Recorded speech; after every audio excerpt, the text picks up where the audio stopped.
Bon, ça y est, c'est parti pour un road trip de plus de 6000 km. Ça, c'est moi, 24 ans, et je m'apprête à réaliser un rêve. Direction le Cap Nord. Honnêtement, je n'ai jamais fait un voyage aussi long, et savoir que je vais vivre cette expérience à mon âge, c'est tout simplement incroyable.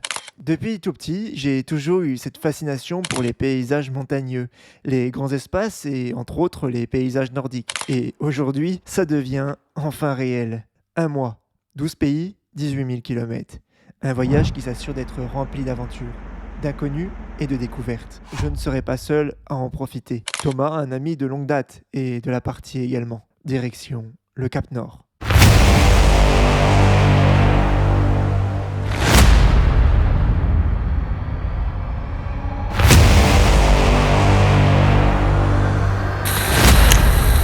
Il fait froid, froid. Désolé d'avoir abandonné, mais...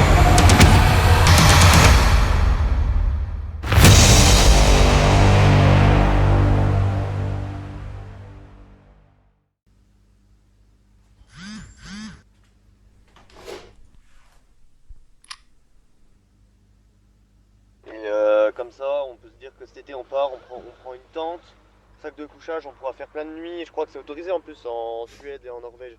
On pourra faire des nuits, on se dit genre une nuit en tente, une nuit à l'hôtel.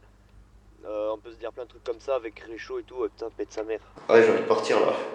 Ok, c'est bien de vouloir faire un road trip, par contre, on part pas comme ça à l'improviste. En plus, pour ce road trip, on a prévu de bivouaquer la plupart du temps. Dormir en pleine nature, ça fait partie de l'aventure, comme on dit. Mais le seul problème, Tu sais que j'ai absolument rien avec moi. C'est la cata. Hein. Faut vraiment qu'on aille faire des courses. Hein. Parce qu'on part quand même dans 2 semaines.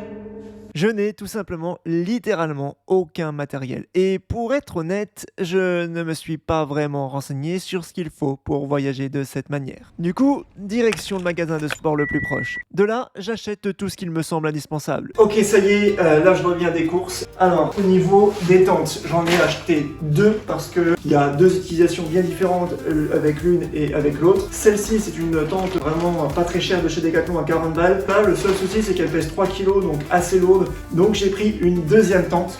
Donc c'est cette tente-là, c'est une Fort Class. Elle pèse que 1,3 kg. C'est une tente une personne. Au niveau du confort pour dormir, j'ai... Ça, c'était le tout premier sac de couchage que j'avais, sauf le souci, c'est que la température minimale, c'est 17 degrés. Et clairement, je pense qu'en Norvège, il va faire beaucoup plus froid que ça. Donc du coup, j'ai acheté un autre sac de couchage, c'est celui-ci. Hop, donc c'est celui-ci, c'est un sac de couchage pour des températures minimum de 10 degrés. J'espère que ce sera suffisant, on verra bien ça sur place. Alors, ça, c'est le premier oreiller que j'ai acheté, et en fait, j'en ai acheté un deuxième. Ça, c'est le deuxième oreiller. Pourquoi j'ai 2 oreillers? C'est simple, en fait, j'ai tout simplement oublié que j'en avais déjà acheté un et quand j'y suis retourné, j'en ai acheté un deuxième. C'est complètement con, mais au moins, ce sera super confort dans ma tente de 3 kg. Allez, sinon en dehors de ça, j'ai acheté aussi donc celui-ci, c'est le premier matelas gonflable que j'ai acheté. C'est un matelas gonflable qui est pas très lourd. Par contre, il est assez volumineux. Mais j'ai pas pris que ce matelas-là, j'en ai un deuxième. Qui est celui-ci. Bon, vous voyez, il est méga grand, super gros.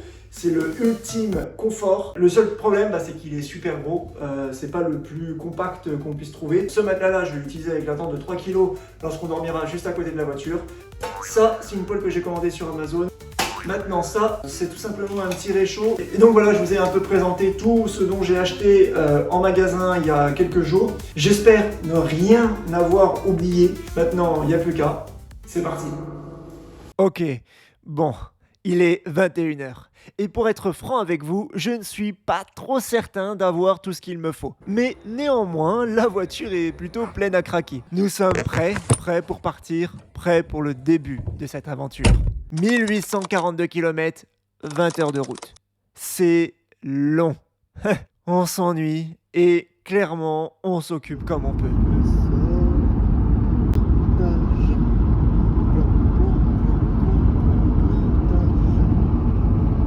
Durant le trajet, nous alternerons. Pendant que l'un conduit, l'autre dort, et vice-versa. Et grâce à cela, nous pourrons faire le trajet sans escale.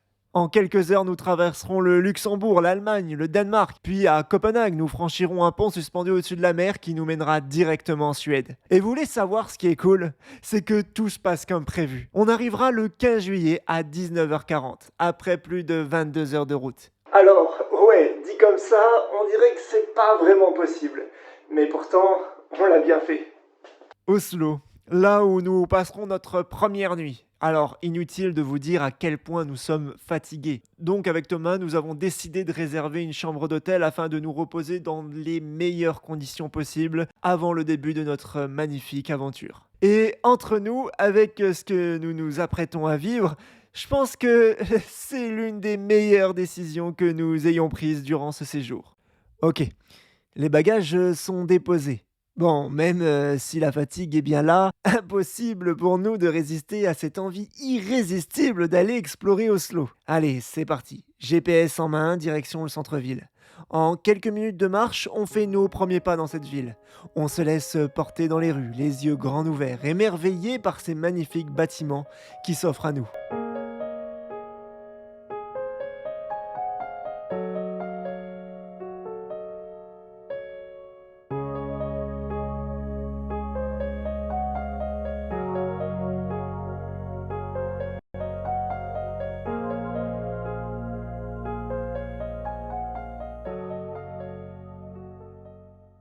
Je vous propose qu'on s'arrête là pour la visite d'Oslo. On va pas trop s'attarder puisqu'il est l'heure d'aller manger. Et il faut bien se l'avouer, nous sommes plutôt très fatigués. Ainsi, nous trouverons un restaurant et après manger, nous reprendrons le chemin de l'hôtel pour se reposer.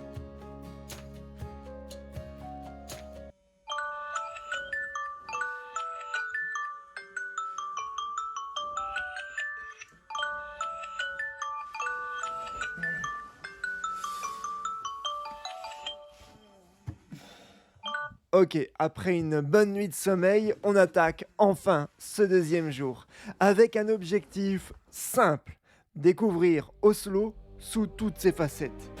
La capitale norvégienne a de quoi nous en mettre plein les yeux. Allez, c'est parti pour explorer tout ce que cette ville a dans le ventre. Oslo, une ville qui a su se réinventer au fil des siècles, fondée en 1048 par Harald Hardrada, un roi viking ultra badass. Mais Oslo n'a pas toujours été cette grande ville. Elle a d'abord été un petit port stratégique. Mais en 1624, un énorme incendie a détruit presque toute la ville. Le roi Christian IV a profité de l'occasion pour la déplacer et la rebâtir près de la forteresse d'Akershus. En prime, il lui a collé son propre nom, Christiania. Ce n'est qu'en 1925 qu'elle récupère enfin son vrai nom, Oslo. Depuis, la ville a fait du chemin. Elle mélange son héritage historique avec une architecture hyper moderne, comme le célèbre opéra d'Oslo ou le quartier futuriste de Barcode. Et le top, elle reste toujours connectée à la nature qui l'entoure. Ici, tu peux littéralement passer de la vie urbaine à une balade en pleine forêt en seulement moins d'une heure. Pas étonnant qu'elle ait été élue la capitale verte de l'Europe en 2019. Oslo, c'est clairement l'une des plus belles villes que j'ai eu l'occasion de visiter. Là, il est bientôt 15h et il va être l'heure d'aller prendre la voiture et partir sur la route de l'aventure. Là, pour vous donner une idée, bon, je ne vais pas vous montrer, mais je suis dans les chiottes du bar. J'étais un peu trop gêné d'aller faire ma vidéo là-bas devant tout le monde. Il y a pas mal de monde dans le bar. Donc, du coup, là, on va partir avec Thomas, on va aller rejoindre la voiture, on va partir. Et ce soir, ça va être le grand soir, on va dormir, première nuit dans la tente. J'espère qu'il va pas faire trop froid, j'ose espérer. Mais bon, on est en Norvège, puis surtout que là dehors, on est en pull, mais bon. Voilà quoi, je pense que la nuit il risque de faire un petit peu frisquette. Mais bon, allez, on verra bien. Là, c'est parti, je vais rejoindre Thomas. Après avoir passé une bonne partie de la journée à explorer Oslo, eh bien, on décide qu'il est temps de reprendre la route. Prochaine destination, les cascades de Voriksfossen. 4h30 de route. Mais on va être franc entre nous. On ne parle pas ici d'un simple trajet de 4h30. Non, on parle de ce trajet, celui qui nous fait comprendre là où nous sommes, c'est-à-dire dans ce pays où on retrouve des paysages qui te laissent tout simplement sans voix. Chaque virage que nous prenons nous réserve une nouvelle surprise.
Et nous voilà arrivés aux cascades de Voringfossen, un des plus beaux sites naturels de la Norvège. Et franchement, je peux l'affirmer, face à cette chute d'eau si impressionnante qui tombe de 182 mètres, c'est un véritable spectacle de la nature.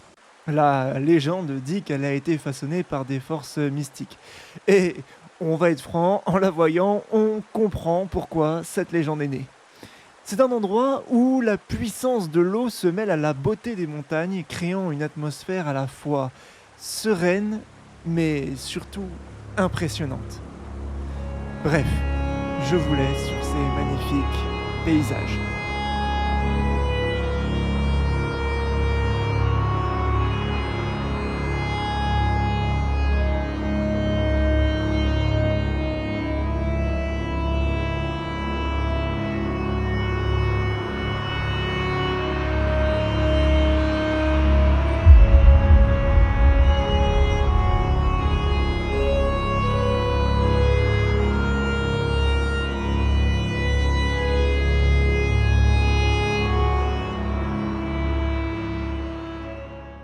Il commence à pleuvoir et qui de plus est, la nuit commence à tomber.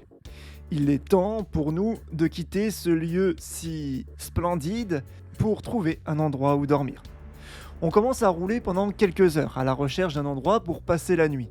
Finalement, on trouve un petit chemin de terre sans issue et c'est là qu'on décide de poser notre tente. Ouais, on est bien. Ça, c'est pas du campeur professionnel, ça. C'est pas du campeur professionnel. Ah, Thomas qui cuisine. Il fait la conchita. J'ai faim. Au calme. On est bien là.